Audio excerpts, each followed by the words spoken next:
2026년 1월 30일 단 하루 금값이 15% 폭락했습니다. 43년 만에 최악의 낙폭이에요.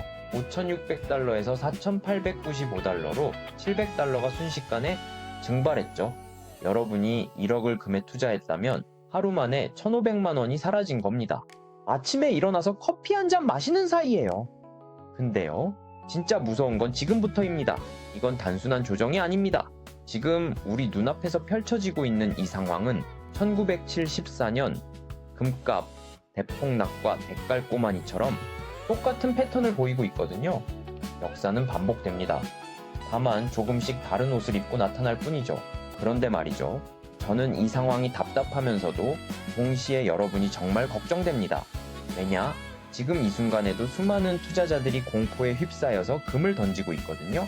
레버리지 50배 걸고 들어왔던 사람들은 이미 청산당했고, 빈다에서 투자한 분들은 마진콜에 잠 못 이루고 이딨습니다. 자, 저랑 같이 하나하나 따져봅시다. 이 폭락의 진짜 정체가 뭔지 먼저 기본부터 짚고 갈게요. 금은 안전자산이다? 여러분, 이건 완전히 잘못된 표현입니다.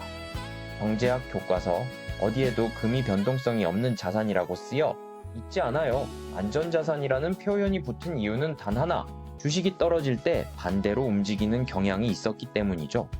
하지만 숫자는 거짓말을 하지 않습니다. 2013년 12월 금값 28% 폭락, 32년 만에 최대 폭이라는 기사가 났어요. 2025년 10월에도 금값이 하루 만에 6.3% 폭락했습니다. 금은 원래 이렇게 변동성이 큰 자산이에요. 우리가 착각하고 있었던 겁니다. 그럼 왜 이번에 금값이 이렇게 폭락한 걸까요? 가장 단순한 이유, 너무 많이 올랐으니까요. 이건 경제학의 기본 중의 기본입니다. 패러볼릭 상승, 즉 포물선을 그리며 가속도를 받는 상승장 뒤에는 반드시 급격한 조정이 옵니다. 수요와 공급의 법칙. 경제학 1학년도 아는 겁니다. 지난 2년 동안 금값이 얼마나 올랐습니까? 2,000달러에서 5,600달러, 180% 상승했어요. 2.8배로 뛴 겁니다.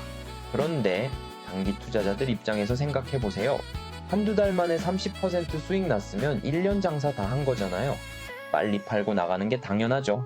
그리고 두 번째 이유, 겁먹은 손, 영어로는 위크 핸즈라고 부르는데 이런 사람들을 시장에서 쫓아내는 과정입니다. 금값이 쌌을 때는 관심도 없다가 폭등하니까 뒤늦게 포모에 빠져서 빚내서 투자한 사람들, 레버리지 20배, 50배 걸고 들어온 사람들, 이런 분들이 바로 겁먹은 손이에요. 여러분, 자기 돈 100만원 갖고 5천만원어치를 산다는 게 무슨 뜻입니까? 금값이 10% 오르면 500만원 벌지만 10% 떨어지면 원금이 전부 날아가는 거예요. 이런 사람들은 조금만 떨어져도 패닉에 빠집니다. 그리고 시장은 이런 겁먹은 손을 반드시 쫓아냅니다. 마치 살아있는 것처럼 보이지 않는 손이 작동하는 거죠. 근데 말이죠. 모래산이 무너지려면 반가세를 당기는 모래알 하나가 필요합니다. 이번에 그 반가세를 당긴 사람이 누구냐? 첫 번째는 트럼프 대통령입니다. 1월 27일 기자가 물었어요. 달러 가치가 계속 떨어지는데 걱정 안 되세요? 트럼프는 뭐라고 했을까요? I think it's great. 난 좋은데 이게 무슨 소리입니까? 여러분, 이건 트럼프의 말버릇이에요. 항상 이렇게 대답해왔죠. 근데 타이밍이 문제였습니다. 지금 전 세계가 셀 아메리카, 즉 미국 자산을 팔고 금을 사는 중이거든요.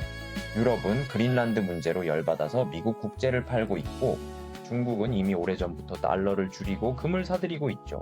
이런 상황에서 트럼프가 달러 약세를 환영한다고 하니까 어떻게 됐을까요?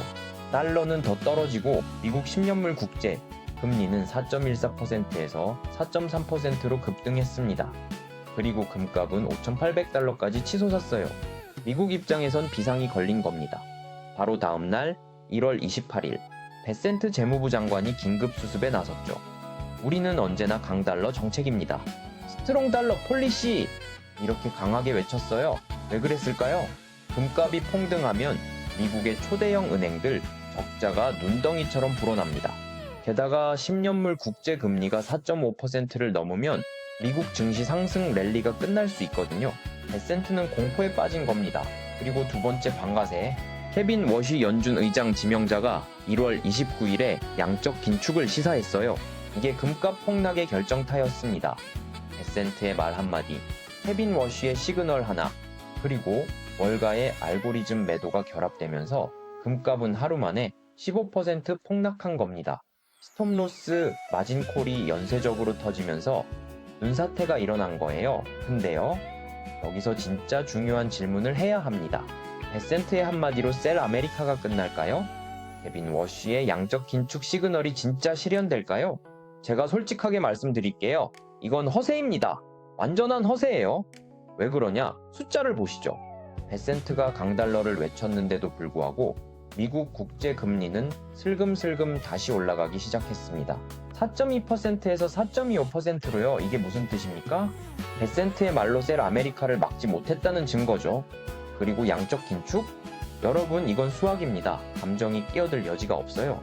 미국의 GDP 대비 부채 비율이 지금 120%예요. 1974년에는 30%였습니다. 지금 미국이 양적 긴축을 한다? 그럼 국제금리가 6에서 7%로 폭등할 겁니다. 미국 정부가 이자 갚느라 파산하는 거죠. 자살 행위예요. 케빈 워쉬도 이걸 압니다. 양적 긴축은 불가능해요. 정해진 길은 하나뿐입니다. 미국은 앞으로 계속 국채를 발행할 수밖에 없고 결국 연준이 그걸 사줄 수밖에 없습니다. 양적 완화의 무한 반복이죠. 그럼 왜 트럼프 정부는 이렇게 돈을 쓸 수밖에 없을까요? 하나하나 세어보겠습니다. 베네수엘라 침공, 이란 군사 개입, 여기에 천문학적인 군사비가 들어갑니다. 그린란드 병합은 몰라도 영구 임대는 포기 안 했어요. 여기도 돈이 들어가죠. 2025년부터 태어나는 아기 한 명당 1,000달러 지급, 2026년부터는 연소득 10만 달러, 우리 돈 1억 4,500만 원 이하 국민에게 2,000달러씩 뿌린다고 했습니다. 아, 진짜 제발 좀 이렇게 돈 뿌리는 정책 좀 안 했으면 좋겠어요. 왜냐? 미국 국제 금리가 오르면 우리나라 금리도 따라 오르고 환율도 오르거든요. 대한민국한테 엄청난 악재예요. 그리고 가장 어이없는 거, 방위비를 9천억 달러에서 1조 5천억 달러로 늘리겠대요. 우리 돈 2,200조 원. 이제 미국을 천조국이 아니라 2천조국이라고 불러야 할 판입니다. 근데 이 돈을 어디에 쓰냐? 배틀십 25척 건조, 트럼프급 전함을 만들겠다는 거예요. 여러분, 이건 진짜 너무 답답합니다. 배틀십 한 척에 30조 원. 근데 미국 군사무기는 항상 예산이 2배로 뛰니까 60조 원 들 거예요. 25척이면 1,500조 원입니다. 대한민국 2년 예산이에요. 거함거포의 시대는 2차 대전 때 끝났습니다. 일본이 야마토 만들면서 국가 예산 5% 퍼부었다가 2차 대전 패배를 앞당긴 거 아십니까? 우리나라로 치면 36조 원을 한 척에 쏟아부은 거예요. 그 결과가 뭐였습니까? 패전이었죠. 지금은 무인 전투기, 드론의 시대입니다. 거대한 전함은 그냥 바다 위의 거대한 관역일 뿐이에요. 미사일 100발, 200발 한꺼번에 쏘면 한 방에 침몰합니다. 일론 머스크도 유인 전투기조차 필요 없다고 하는 판의 배틀십이라니, 이게 바로 트럼프 정부의 현실입니다. 세금은 깎아주고 돈은 흥청망청 쓰고, 아무리 미국이라도 이러면 국제를 누가 믿겠습니까? 그래서 제가 단언하건대 셀 아메리카는 잠깐 멈췄을지 몰라도 곧 다시 시작됩니다. 이건 예측이 아니라 팩트예요. 자, 그럼 이제 핵심 질문을 해야겠죠. 1974년 금값 폭락과 2026년 금값 폭락, 뭐가 같고 뭐가 다를까요? 1974년 금값은 35달러에서 195달러로 올랐습니다. 460% 상승, 5.6배로 뛴 거예요. 그리고 나서 20개월 동안 47% 폭락했습니다. 195달러에서 103달러까지 떨어진 거죠. 근데 여러분, 그 이후에 무슨 일이 일어났는지 아세요? 103달러에서 850달러로 8배 폭등했습니다. 1970년대 10년 동안 금은 35달러에서 850달러로 24배에 올랐어요. 그 과정에서 47% 폭락을 겪었던 겁니다. 2026년 지금은 어떨까요? 2000달러에서 5600달러, 180% 상승, 2.8배 올랐죠. 1974년보다 상승폭이 절반도 안 됩니다. 그리고 조정폭은 15%. 아직 1974년의 47%에 비하면 한참 멀었어요. 그런데 결정적인 차이가 이 뒤에 씁니다. 1974년에는 금값이 떨어질 만한 거시경제 변화가 있었어요. 1973년 오일 쇼크가 진정됐죠. 베트남전 종전 기대감도 컸습니다. 그리고 미국 부채 비율은 GDP 대비 30%밖에 안 됐기 때문에 금리를 10%까지 올려서 금값을 제압할 수 있었어요. 근데 지금 2026년은 어떻습니까? 원자재 가격 여전히 급등 중. 트럼프는 확전 중. 베네수엘라, 이란, 그린란드. 미국 부채 비율은 GDP 대비 120%. 금리를 올리면 미국 정부가 파산합니다. 상황이 1974년과 완전히 반대예요. 그렇다면 결론은 뭘까요? 이번 폭락은 실물 경제의 변화가 아니라 말 한마디, 허세 하나로 만들어진 인위적 조정입니다. 월가의 알고리즘과 레버리지 청산이 만든 패닉이에요. 실물은 바뀐 게 없습니다. 셀 아메리카는 계속 될 거고, 트럼프는 계속 돈을 쓸 거고, 미국 국제 신뢰는 계속 무너질 겁니다. 그럼 지금 우리는 어떻게 해야 할까요? 먼저 명확히 해야 할 게 있어요. 금 투자는 변동성이 엄청 큽니다. 안전자산이라는 착각은 버리세요. 과거 비트코인이 40% 떨어졌다 70% 오르고 했던 것처럼 이제 금과 은도 미국과 중국의 패권 전쟁 한복판에 있기 때문에 엄청난 변동성을 보일 수밖에 없습니다. 그래서 레버리지 투자는 절대 안 됩니다. 빚내서 투자하는 것도 절대 안 돼요. 원금으로만 잃어도 버틸 수 있는 돈으로만 투자하셔야 합니다. 두 번째, V자 반등을 기대하지 마세요. 일반적으로 이렇게 대폭락 이후에는 기간 조정이 옵니다. 조금 오르면 내가 산 가격이다. 팔자하는 개미들 때문에 다시 떨어지고 이런 식으로 유자형 상승을 하는 경우가 많아요. 물론 중국이라는 큰 손이 있으니 이번엔 다를 수도 있지만 조급해하지 마시라는 겁니다. 세 번째, 초장기 투자자라면 오히려 이건 기회입니다. 그동안 금값이 너무 비싸서 못 샀던 분들, 목표 수량 못 채웠던 분들은 지금처럼 큰 폭 조정이 왔을 때 조금씩 물량을 늘려가는 거죠. 저는 그렇게 하고 이딨습니다. 1971년 35달러였던 금값이 5,600달러까지 160배 올라오는 동안 얼마나 많은 폭락이 있었을까요? 수도 없이 많았습니다. 그 폭락마다 사람들은 금값 끝났다고 했어요.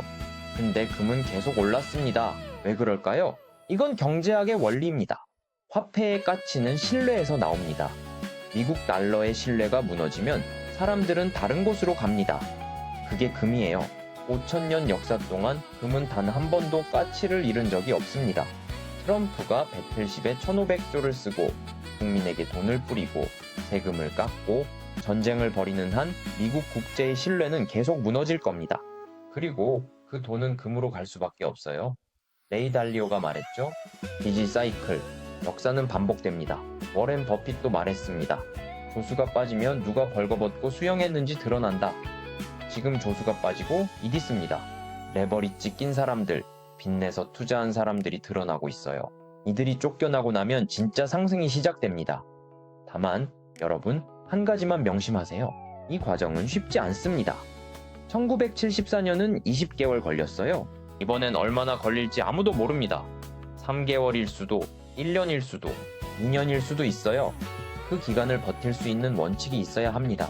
원금 투자, 장기 투자, 분할 매수, 이 세 가지 원칙만 지키면 됩니다.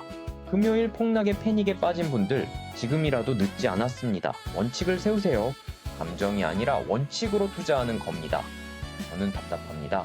이렇게 명확한 상황인데도 수많은 사람들이 공포에 휩싸여서 손실을 확정하고 있거든요. 동시에 걱정도 됩니다. 여러분이 잘못된 선택을 할까봐 1974년 금값이 47% 폭락했을 때 팔았던 사람들은 그 이후 8배 상승을 놓쳤습니다. 역사를 공부하세요. 그리고 원칙을 세우세요. 마지막으로 한 문장 드리겠습니다.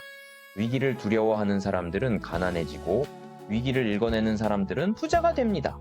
지금 이 폭락이 위기입니까? 기회입니까? 답은 여러분의 원칙에 달려 있겠습니다. 다음 시간에 뵙겠습니다.